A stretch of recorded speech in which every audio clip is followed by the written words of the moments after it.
অভিষেক বচ্চনের সঙ্গে ১.৫ যুগের দাম্পত্য জীবন ঐশ্বরিয়া রায়ের।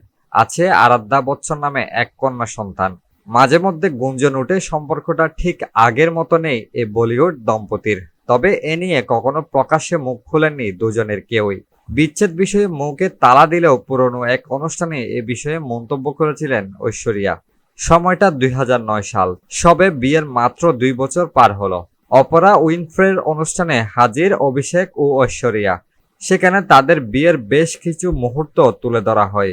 জমকালো বিয়ের ঝলক দেখে অবাক হয়েছিলেন অপরা। অভিষেকের মুখে বিবরণ শুনে তিনি জানতে চান, এত ঝাঁকজমক অনুষ্ঠান করে বিয়ে করার পর বিবাহ বিচ্ছেদ হলে তা নিশ্চয়ই দম্পতির জন্য খুব কঠিন হয়ে ওঠে। সঞ্চালিকার এমন প্রশ্ন শুনে প্রায় গর্জে ওঠেন ঐশ্বরিয়া।